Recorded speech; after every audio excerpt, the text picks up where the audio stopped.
Yes, a pop-up drink stand should absolutely offer whipped cream because it is one of the cheapest add-ons you can sell while boosting your average ticket price and making your drinks look way more appealing to customers walking by.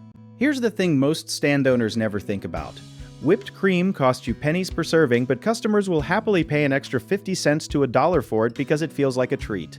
What a lot of people do not realize is that canned whipped cream loses its shape fast in hot weather, so a lot of successful stands actually use a stabilized whipped cream recipe made with a tiny bit of gelatin or cornstarch mixed into heavy cream.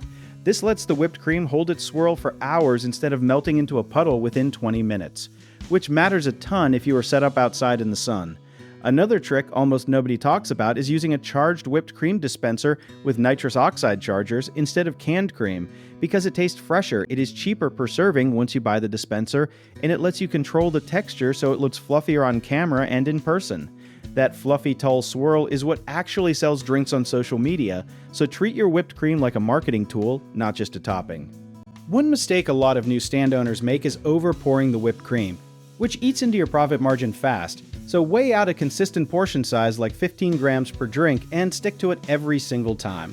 Another thing to watch out for is letting the whipped cream sit out too long before serving, since bacteria can grow quickly in dairy left at room temperature. So keep your cream chilled until the moment you are ready to top a drink. Finally, do not forget that some customers have dairy allergies or lactose issues, so having a coconut-based whipped topping as a backup option can win you extra sales you would otherwise lose. If you enjoyed this, check out our online directories in the description below.